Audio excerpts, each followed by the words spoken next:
there comes a moment in a woman's life that is almost invisible to the outside world. No dramatic goodbye, no loud confrontation, just a quiet shift inside her psyche. Something releases its grip. This is not coldness. It is not bitterness. It is awareness. Emotional detachment is often misunderstood as weakness or indifference. In truth, it is one of the most powerful inner transformations a human being can experience. When a woman detaches emotionally, she does not lose her heart. She reclaims herself. And once this happens, nothing can stop her.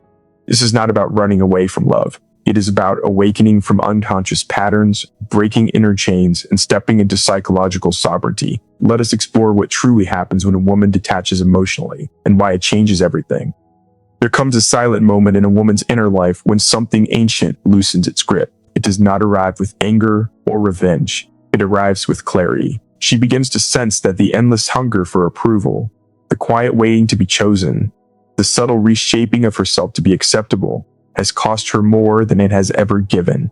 This realization is not intellectual at first, it is visceral. It settles in the body. The chest softens, the breath deepens, and for the first time she feels herself standing inside her own center rather than leaning outward toward the world. From early life, many women are taught explicitly or unconsciously that love must be earned, that worth is reflected back through eyes that approve, voices that praise, hands that stay. Over time, this conditioning weaves itself into identity. Validation becomes nourishment. Without it, there is a sense of emptiness, anxiety, even fear. She learns to measure herself through reactions, a delayed message, a withdrawn affection, a look of disinterest. Her inner weather changes according to forces outside her control. She is not weak for this. She is patterned. But growth begins the moment she notices the pattern.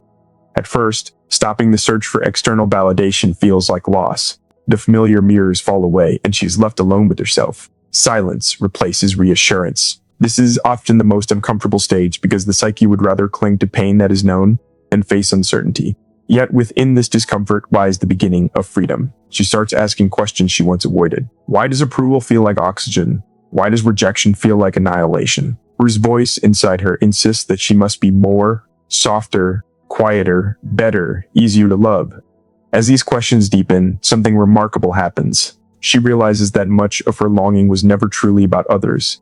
It was about an unmet need within herself. The applause she sought outside was an echo of a neglected inner voice that had never been fully seen or accepted. When this recognition dawns, the chase loses its urgency, not because she no longer desires connection, but because she no longer confuses connection with self-worth. In everyday life, this shift appears subtle, but profound. She no longer feels compelled to explain herself excessively. She stops overanalyzing every interaction for hidden meaning. A message unanswered does not spiral into self-doubt. Criticism no longer pierces so deeply. Praise, while appreciated, does not intoxicate her. Her emotional equilibrium becomes less reactive, more grounded. This is not detachment from life, but a deeper attachment to her own inner reality. Psychologically, this marks a movement from dependence to individuation. The center of gravity shifts inward. She begins to experience herself as a complete person rather than a reflection shaped by others' responses. The world does not disappear, but it no longer defines her. She is still sensitive, still perceptive, still capable of deep feeling. Yet these qualities are no longer used against her by her own unconscious need for approval. There is often a moment that crystallizes this change. Perhaps she realizes she is the only one making the effort in a relationship, or she notices how often she silences her truth to avoid discomfort, or she catches herself waiting to be chosen, waiting to be reassured, waiting to feel enough. And in that moment, something within her quietly says, I am tired of abandoning myself. This is not rebellion. It is remembrance. As she stops seeking validation from outside, she begins the slow, sacred work of offering it to herself. She learns to sit with her own emotions without rushing to be rescued from them. She listens inwardly instead of constantly scanning outward. Her intuition grows stronger because it is no longer drowned out by noise. She becomes more honest, first with herself, then with others. And honesty, while sometimes uncomfortable, brings an unexpected peace. Relationships change in response to this shift. Some deepen, others dissolve. Not because she has become cold, but because she no longer negotiates her worth for closeness. She does not chase affection or perform for love. She shows up as she is, allowing others to meet her there or not. And when they do not, she feels disappointment without devastation. The wound is felt, but it no longer defines her. This inner autonomy often unsettles those accustomed to her former self.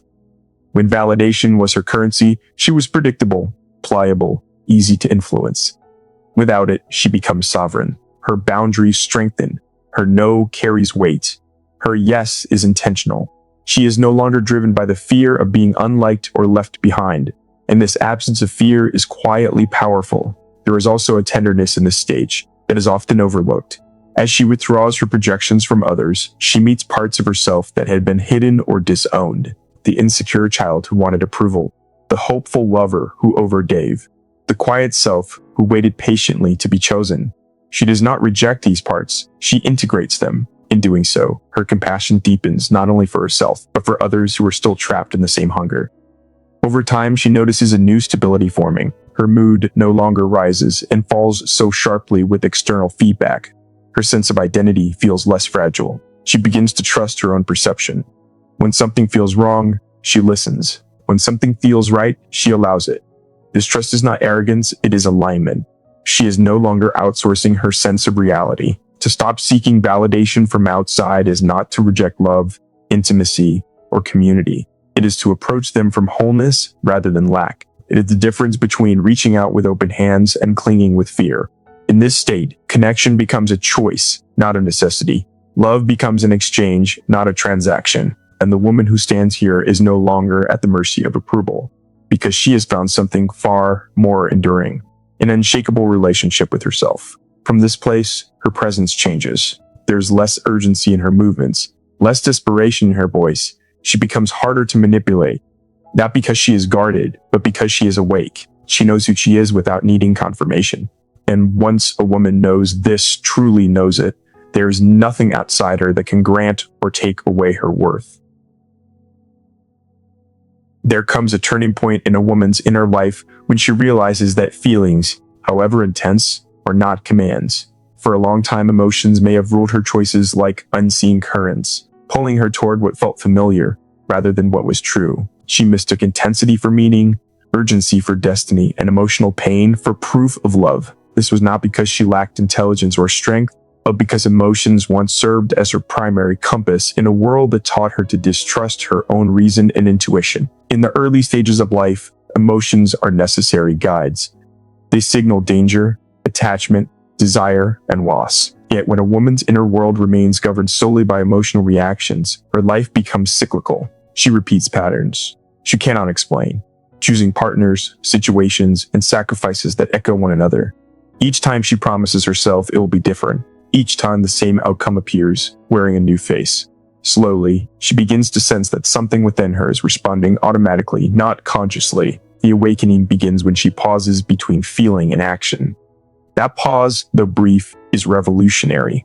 It is the moment when emotion is no longer fused with identity. She still feels deeply, perhaps even more deeply than before, but she no longer becomes her emotions.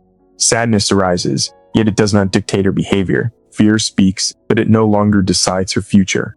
Desire whispers, but it is questioned rather than obeyed. In this pause, she reclaims authorship over her life. At first, this separation feels unnatural. Emotions demand immediate expression. They insist on urgency. They tell her that if she does not act now, something precious will be lost. But experience has taught her otherwise. She remembers the messages said in the heat of longing, the boundaries crossed in moments of fear, the apologies offered before understanding whether she was truly wrong. She begins to see how often her decisions were reactions rather than reflections of her deeper values. As she grows more conscious, she learns to observe her emotional landscape as one might observe the weather. Storms pass, calm returns. Not every cloud requires action. This observation does not make her cold or distant. It makes her free. She stops punishing herself for having emotions and stops allowing emotions to punish her. She learns that feeling is information, not instruction. In daily life, this transformation is subtle yet profound. When conflict arises, she no longer reacts immediately to defend or please. She listens, she breathes. She allows the emotional charge to settle before speaking. When she feels the familiar pull towards someone who once destabilized her, she recognizes the sensation without romanticizing it. She understands that chemistry is not always compatibility, and intensity is not always truth. This understanding saves her from herself. There is a moment many women recognize during this phase, the realization that they once called anxiety love. The racing heart, the uncertainty, the constant mental preoccupation felt alive, intoxicating, consuming. Yet when emotional control loosens, she sees these sensations for what they were: signals of inner imbalance, not deep connection. Peace once felt dull because chaos was familiar. Now, stability begins to feel safe rather than empty. Psychologically, this shift reflects a strengthening of inner authority. Instead of outsourcing decisions to emotional reactions shaped by past wounds, she begins to consult a deeper inner voice. This voice is quieter, slower, and more consistent. It does not scream. It does not rush. It asks questions instead of making demands. Listening to it requires patience, but the reward is clarity. As her decisions become less emotionally driven, her life gains coherence. She starts choosing environments that support her nervous system rather than overstimulate it. She leaves conversations that feel disrespectful without needing dramatic exits. She no longer tries to win affection through sacrifice. When disappointment appears, she allows herself to feel it fully, without immediately trying to fix, chase, or numb it. This capacity to remain present with emotion without being consumed by it is a form of inner maturity.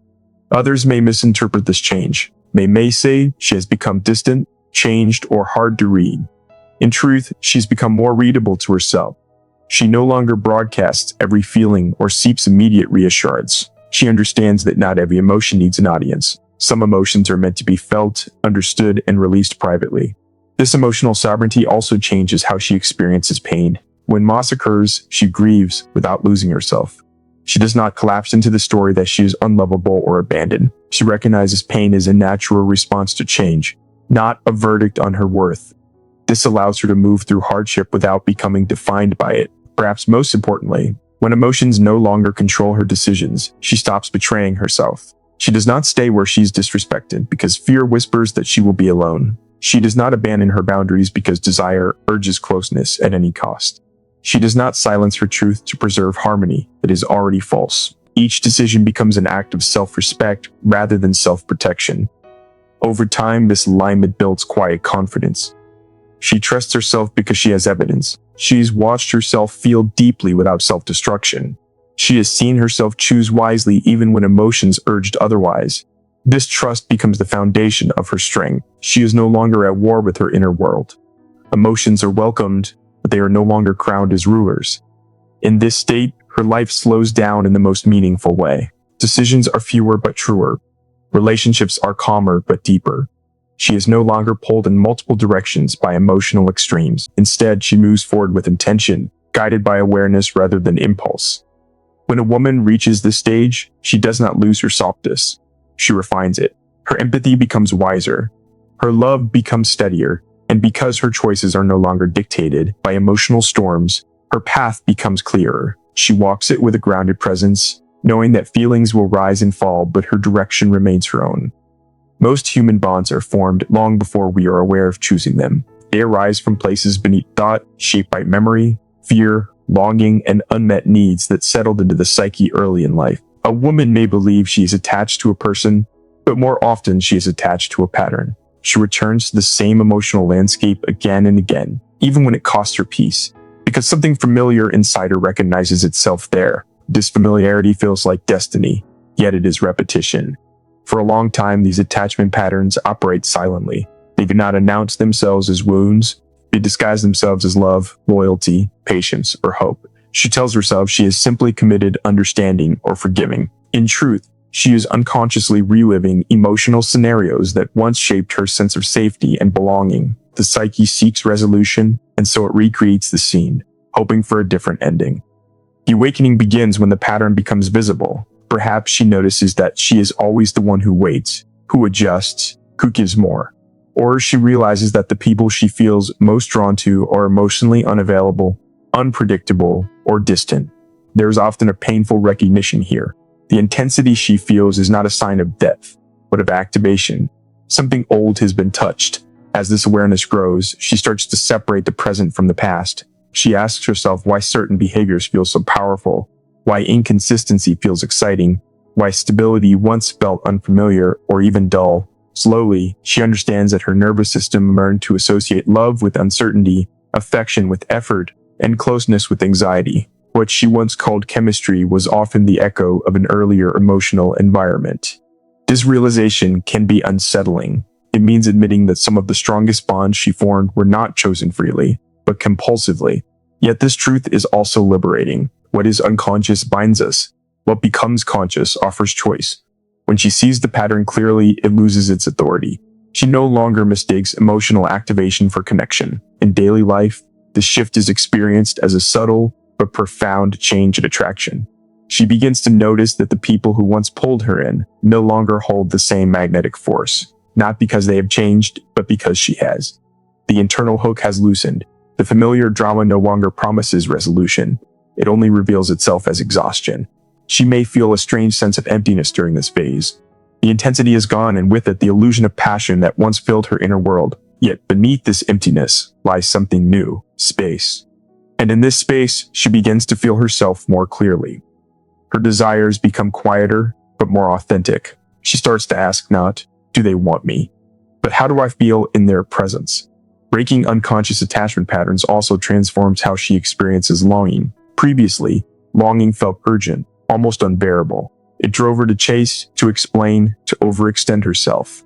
Now, when longing arises, she recognizes it as a signal rather than a command. She feels it without being consumed by it. She understands that wanting someone does not mean abandoning herself. This shift requires courage, because unconscious patterns often promise belonging at the cost of authenticity. To break them is to risk standing alone, at least temporarily. The psyche resists this solitude.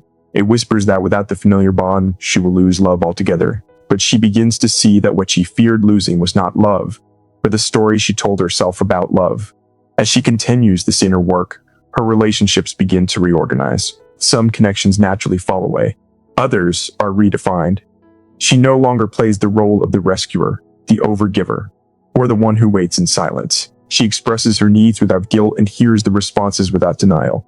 When a pattern tries to repeat itself, she notices the early signs and steps back before becoming entangled. This is not because she has become suspicious or guarded, but because she has become aware. Awareness brings discernment. She learns to differentiate between genuine intimacy and emotional familiarity. Genuine intimacy feels grounding. Emotional familiarity feels activating. One expands her sense of self, the other contracts it. There's also grief in this process.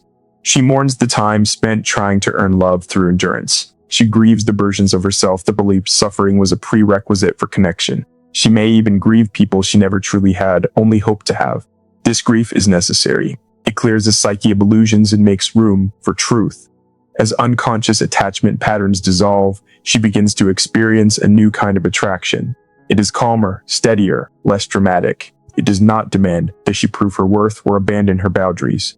At first, this may feel unfamiliar, even suspicious, but over time, her system learns to recognize safety as depth and consistency as desire. Internally, something profound settles. She no longer feels compelled to repeat the past in order to understand it. She understands it through awareness. The psyche no longer needs to reenact the wound because it has been seen, felt, and integrated. The cycle breaks not through force, but through insight. This transformation does not make her invulnerable to attachment. It makes her conscious within it. She still bonds, still loves, still opens her heart. But she does so without surrendering herself. She no longer confuses attachment with identity or longing with meaning. Her connections become expressions of choice rather than echoes of old survival strategies. When a woman breaks unconscious attachment patterns, she steps out of repetition and into authorship. Her life is no longer driven by what she lacked, but guided by what she values. And in this shift, she does not lose love. She finally makes space for a form of connection that does not require her to disappear in order to belong. There comes a point in a woman's life when she begins to sense that her vitality has been leaking. Imperceptibly at first, like waters through a hidden crack. She's given herself to obligations, relationships, expectations, and patterns that were not hers to carry. She may have spent decades attending to others' needs, mediating conflicts, absorbing disappointments, and smoothing the rough edges of lives around her, all while her own energy quietly diminished. The body feels heavy, the mind restless, the heart both open and exhausted. And yet, until the moment of awakening, she may not even notice the depletion. It has become familiar, like an old shadow she has carried since youth. The first sign that she is ready to reclaim her energy is a quiet dissatisfaction. There is a subtle stirring, a whisper beneath the everyday that says, "There is more to me than this." It is not loud or dramatic. It is a sense of misalignment, a recognition that her creative, emotional, and physical capacities have been misdirected. Perhaps she notices that tasks once engaging feel draining, that relationships demand more than they return, or that her body carries tension that never existed before. She feels it in small ways. The eyes grow tired faster. The smile feels heavy. The curiosity wanes. It is an invitation to notice the invisible cost of her attention and devotion. Reclaiming energy begins with awareness. She must first identify where her vitality has been expended unconsciously. Often, she discovers it has been spent to secure acceptance, to avoid conflict, or to maintain appearances. She may have sought approval from family, partners, colleagues, or social circles, investing hours of attention and emotion without reciprocation. Emotional labor, while unseen, is a profound form of energy loss. The woman who recognizes this begins to shift. She pauses before giving, asks, "Am I giving because it serves me or because it saves someone else from discomfort?" In practical terms, reclaiming energy may begin with small choices. She limits her availability to those who consistently drain her. She stops arguing for her worth in spaces that offer no respect, and she begins to practice saying no without guilt. Each boundary set is not an act of denial, but an act of preservation, a quiet reclamation of life force that had been seeded unconsciously. Neuroscience supports this. Chronic stress and emotional overextension elevate cortisol and deplete neurotransmitters, while conscious boundaries and self-directed energy management restore balance to the nervous system. As she claims these small victories, something remarkable occurs. The energy she once gave away returns multiplied. Time previously spent in worry, explanation, or overextension is now available to herself. The mind, free from constant mental chatter about others' approval, begins to focus on her own passions, curiosities, and growth. She notices that she thinks more clearly, dreams more vividly, and feels more capable. Creativity, which had lain dormant, begins to stir again. This return of energy is not merely physical or mental. It is spiritual. She begins to feel more fully alive in her own skin. Emotionally, reclaiming life force transforms her relationships. When she no longer exhausts herself to meet others' unspoken expectations, she approaches connection with a new presence. Conversations become reciprocal rather than draining. Love, when it arises, is shared from fullness rather than scarcity. Those who respond with understanding and respect naturally draw closer. Those who thrived on her exhaustion begin to recede. This shift is both subtle and profound. The energy she reclaims does not only serve herself, it magnetizes the world to meet her in a new way. The process also reconnects her to her body. For too long, energy drain may have manifested physically through fatigue, tension, or disconnection from bodily needs. Reclaiming vitality involves listening to what the body has been signaling all along: rest, movement, nourishment, and care. Simple acts to walk in the morning sun, deliberate stretching, quiet meals become rituals of reconnection. When energy flows freely in the body, it fuels clarity of mind and depth of emotion. The physical and psychological are inseparable.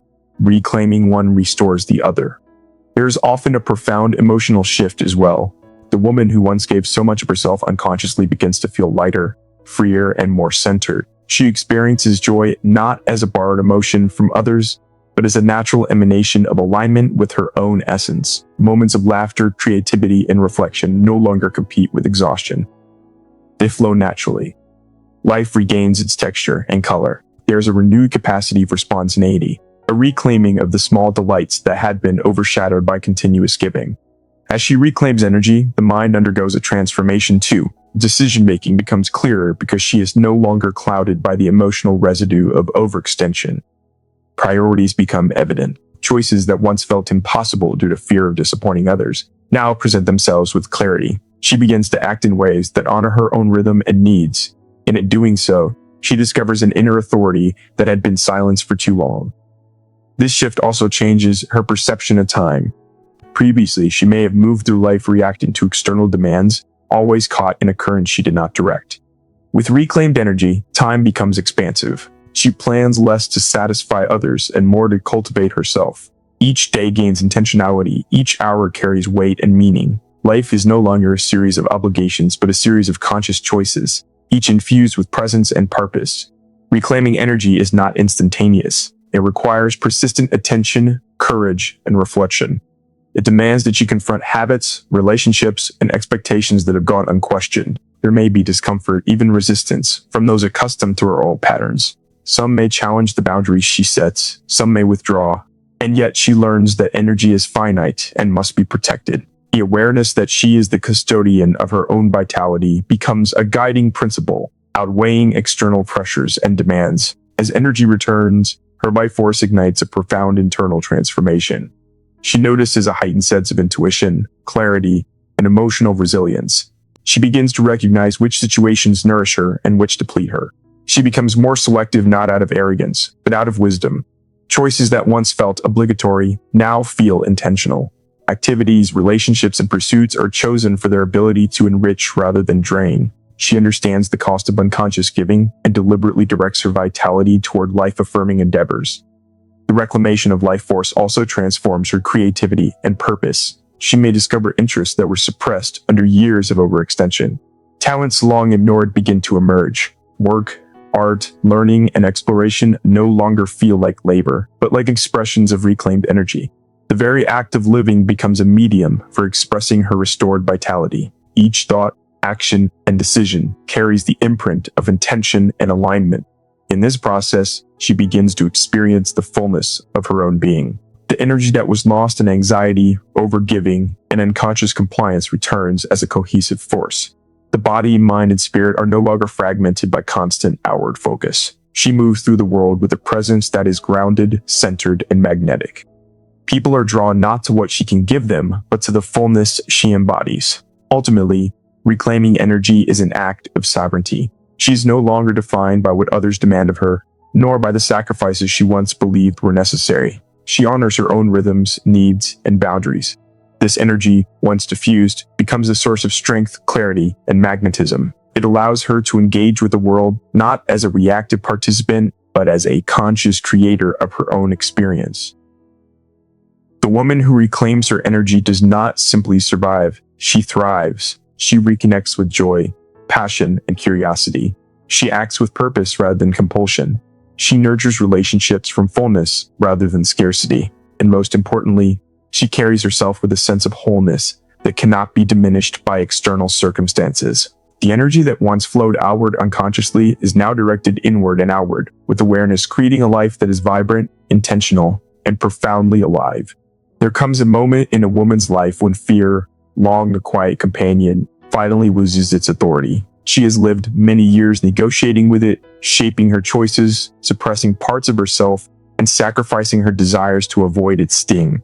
Fear of loss, of rejection, of abandonment has been a hidden ruler, guiding the steps she takes, the words she speaks, and even the love she allows herself to give. It is subtle at first, almost imperceptible, woven into habits and compromises, yet powerful enough to shape the trajectory of a life. To no longer fear loss is to step out from beneath the shadow that has quietly determined every choice, and in doing so, she becomes something rare, unstoppable. Fearless is not merely a mental state, it is a living energy that inhabits the body. It manifests as tension in the chest, a tightening of the gut, a restless mind, a constant calculation of potential rejection or failure. For years, she may have tolerated this inner weight, believing that life's beauty required this price. She might have stayed in relationships where she was undervalued, silenced her voice to maintain peace, or ignored her own needs to avoid abandonment. Every compromise, every act of self-erasure was a surrender to the illusion that to lose was catastrophe. And yet, the irony is that clinging to security in this way often created more pain than the losses themselves ever could. The transformation begins in quiet recognition. She begins to notice the countless moments she allowed fear to dictate her choices. The invitations she declined because she feared inadequacy. The words she left unsaid to avoid conflict. The opportunities she let slip because the possibility of failure loomed larger than the possibility of growth. Awareness of this pattern is uncomfortable because it forces her to confront a life half-lived, a voice silenced, a power unclaimed. But awareness is the first step toward liberation. The moment she sees fear clearly, it no longer rules unconsciously. It becomes an energy she can observe, name, and ultimately transcend. She begins to test the limits of the spirit gently at first, She speaks her truth in small ways, notices how people respond, and feels herself survive when outcomes do not match her hopes. She makes choices that prioritize alignment over approval, desires over avoidance. Each act of courage is a muscle exercised, a step toward the unshakable realization that loss is not annihilation. It is merely change, and change is the natural rhythm of life. With each instance, the dread that once loomed as insurmountable diminishes. She begins to understand that the world cannot diminish her worth. Only she can, and she refuses to do so any longer. This internal shift transforms how she navigates relationships. A woman who is no longer afraid to lose does not cling desperately to affection or attention. She no longer tolerates betrayal, disrespect, or inconsistency because she fears being alone. Instead, she engages with others from a place of wholeness rather than scarcity. She loves freely, speaks boldly, and sets boundaries without guilt. Not because she is detached or indifferent, but because she recognizes that her life is her own, and her energy must not be surrendered to uncertainty. Those who value her rise to meet her. Those who do not fall away naturally, and she no longer mourns their absence with the old desperation. She mourns, if at all, with understanding that some connections are not meant to sustain her growth, and that her value is never contingent upon their presence in daily life. The results of this transformation are palpable. Decisions are made quickly, clearly, and in alignment with inner truth rather than external pressure. She no longer hesitates at the threshold of opportunity, because fear whispers that failure or loss will define her. Instead, she steps forward with awareness that no outcome can take from her what is inherently hers, her integrity, her values, her presence. She acts with courage, knowing that even when circumstances shift, her essence remains intact. The freedom that arises from this mindset is intoxicating, yet serene. It is not reckless abandon. It is quiet authority, a calm but unyielding power rooted in self-possession. Physically, the impact is just as profound. The tension that had lodged in her shoulders, jaw, and chest begins to ease. Her breath deepens. Her posture becomes more open, more upright, less weighted by the need for external reassurance. There is a subtle magnetism that arises from this liberation, a presence that draws attention not through manipulation, but through the simple force of alignment with self. People sense the difference between someone who operates from fear and someone who operates from grounded freedom. They respond accordingly with respect, curiosity, or retreat. Either way, she remains unaffected. Her energy is no longer invested in managing others' perceptions. It is concentrated in the expansion of her own life force. There is also a psychological clarity that comes with this freedom. Choices that once felt paralyzing are now evident. She distinguishes between what nourishes her growth and what merely fills space. She recognizes the subtle manipulations of guilt, obligation, or expectation that once guided her actions. She sees the patterns in relationships, the familiar triggers that once forced compromise, and she responds consciously rather than reactively. Emotional resilience emerges naturally because her self-worth is anchored internally. No longer dependent on the tides of affection or approval, she begins to navigate life, not in survival mode, but with intentionality and foresight. As she continues along this path, her life begins to ripple outward in unexpected ways. Creativity flourishes because energy once consumed by fear is now available to birth ideas, projects, and visions. Opportunities that previously seemed intimidating now appear as invitations rather than threats. She speaks with confidence in spaces where she once silenced herself, moves in spaces where she once hesitated, and engages fully with experiences she once avoided. The world, once heavy with risk, becomes a canvas rather than a cage. She no longer measures every step by the possibility of loss. She measures it by the potential to fully inhabit her own existence. Emotionally, this transformation brings a profound sense of peace. The constant tension between desire and fear, between clinging and letting go, falls away. She learns to experience grief, disappointment, and longing without allowing them to dictate her identity. Loss, when it occurs, is recognized for what it is, a passage, a transition, an event in life, rather than a verdict on her worth. In this understanding, she discovers the paradoxical freedom that comes from embracing impermanence. To be no longer afraid of losing is to be free not only from external control but from the inner prison of imagined catastrophes. Spiritually, the woman who is no longer afraid to lose begins to inhabit herself fully. Her presence is unshakable not because the world cannot challenge her, but because she has reconciled the idea that challenge does not equal annihilation. She meets uncertainty, change, and endings with calm, grounded, and deliberate response. There is an energy about her that is irresistible, Not through manipulation, but through authenticity. She's become a force precisely because she operates from a place of inner sovereignty rather than fear-driven attachment. In the culmination of this transformation, she discovers an extraordinary truth. Fear of loss had always been a veil, obscuring the boundless strength within her. Once the veil lifts, she is unstoppable. She does not dominate, manipulate, or coerce. She simply moves through the world with integrity, awareness, and unwavering alignment with herself. Doors open, not because she demands them to, but because she commands nothing. She merely allows life to respond to her clarity. She attracts opportunity, respect, and love that are consistent with her awakened state. And most importantly, she no longer sacrifices her essence for the illusion of security. This freedom, this unshakable presence, is a culmination of all the inner work, the release of dependence on approval, the mastery over emotional reactivity, the breaking of unconscious patterns, and the reclamation of energy. Each step builds upon the last, and each step prepares her for the ultimate revelation, that the world does not control her, circumstances do not define her, and outcomes do not diminish her. She moves forward with intention, courage, and the certainty that even in loss, she remains whole. The woman who is no longer afraid to lose walks into her life as a force of nature. She is uncontainable not because she is reckless, but because she has aligned herself with an inner truth that no external event can overturn. She is fearless in the sense that fear has lost its dominion, yet she is tender, present, and fully alive.